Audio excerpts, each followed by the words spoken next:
Hello everyone, welcome to channel learn with ease. आज का topic है रिटायरमेंट और डेथ ऑफ अ पार्टनर, जिसमें हम सॉल्व करेंगे question number 17 chapter 5 D K Goyal की बुक से क्लास 12 अकाउंट्स के लिए। तो ऑनलाइन सेशंस अकाउंट्स क्लास 11 और 12 दोनों के लिए है।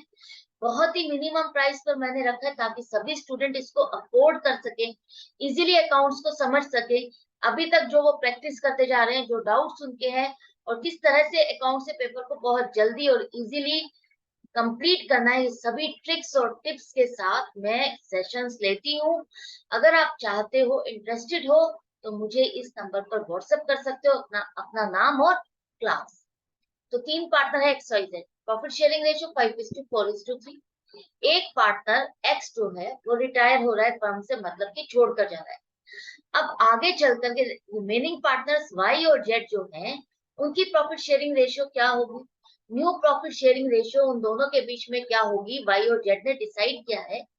जो कॉम्बिनेशन एक्स और वाई का था प्रॉफिट शेयरिंग रेशियो में, वही कॉम्बिनेशन आगे चल करके वाई वाई और जेड का रहेगा। तो आपको निकालनी है न्यू प्रॉफिट शेयरिंग रेशियो और गेनिंग रेशियो। कैसे करोगे देखो। एक्स वाई जेड की रेशियो है 5:4:3। एक्स रिटायर हो रहा है। अब यहाँ पर कहा है रिमेनिंग पार्टनर वाई और जेड जो है, उनकी आगे चल करके जो रेशियो होगी वो होगी जैसे कि एक्स और वाई की थी। एक्स और वाई की कैसे थी, 5:4। तो यही रेशियो, यही कॉम्बिनेशन वाई और जेड का रहेगा। तो इसका मतलब न्यू रेशियो क्या हो गई, न्यू रेशियो हो गई 5:4। यही तो कॉम्बिनेशन वो चाहते हैं, जैसा कि एक्स और वाई का कॉम्बिनेशन है 5:4। वही कॉम्बिनेशन अगर आपको बनाना है वाई और जेड का, तो न्यू रेशियो क्या होनी चाहिए, 5:4। अब ये न्यू रेशियो तो आपकी निकल गई, गेनिंग रेशियो क्या होगी। गेनिंग रेशियो आपको निकालनी पड़ेगी। कैसे, new ratio minus old ratio करोगे, कंपेयर करोगे, देखोगे किसका इस रेशियो में प्रॉफिट बढ़ रहा है और किसका घट रहा है। जरूरी नहीं है कि दोनों का ही प्रॉफिट बढ़े, हो सकता है किसी का प्रॉफिट सेम भी रहे, किसी पर इफेक्ट ना ही पड़े और किसी एक का ही प्रॉफिट बढ़े। तो आपको चेक करना होगा, दोनों का ही चेक करना होगा, दोनों का ही कंपेयर करोगे। तो वाई का कंपेयर करते हो तो देखो, पहले उसका शेयर ऑफ प्रॉफिट 4/12 है, 4/12 है, और न्यू रेशियो में उसका प्रॉफिट 5/9 है। तो new ratio minus old ratio करो।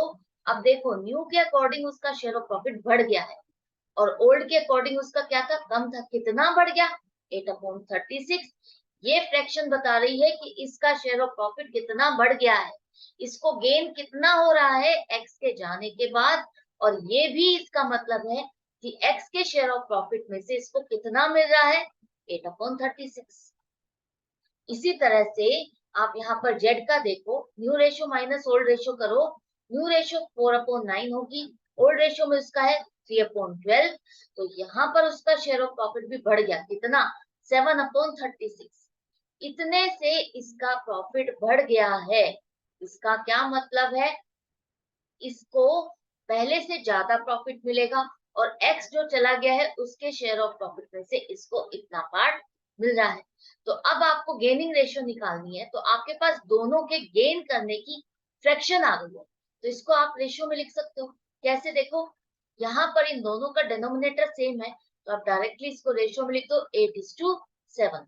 गेनिंग रेशियो भी निकाल ली 8:7 और न्यू रेशियो भी 5:4। तो क्वेश्चन कंप्लीट हो गया। आई होप अच्छे से समझ में आ गया, कोई डिफिकल्टी नहीं थी। लैंग्वेज में क्या लिखा है उसको फॉलो करते हुए लिखते जाओ, करते जाओ, तो आपको डिफिकल्टी नहीं फील होगी। आई होप आपकी प्रैक्टिस जोर शोर से चल रही है, आपको अच्छे से क्वेश्चन समझ में आ रहे हैं, डाउट्स खत्म होते जा रहे हैं। फिर भी कोई डाउट है, कोई कंफ्यूजन है, कोई क्वेश्चन ऐसा है जो समझ नहीं आ रहा है, तो आप मुझे कमेंट सेक्शन में लिख करके पूछ सकते हो, बता सकते हो कि मैम मुझे ये समझ नहीं आ रहा। और अच्छे से समझ में आ रहा है, अच्छा लग रहा है, तो लाइक का बटन प्रेस करो, कमेंट सेक्शन में लिख के बताओ कि हाँ मैम, आपके वीडियो से मुझे बेनिफिट मिल रहा है, मुझे अच्छा लग रहा है, मेरे सारे डाउट्स क्लियर हो गए हैं। तो मुझे अच्छा लगेगा, मुझे भी मोटिवेशन मिलेगी कि हाँ, मेरी मेहनत आपके काम आ रही है और कुछ सफल हो रही है।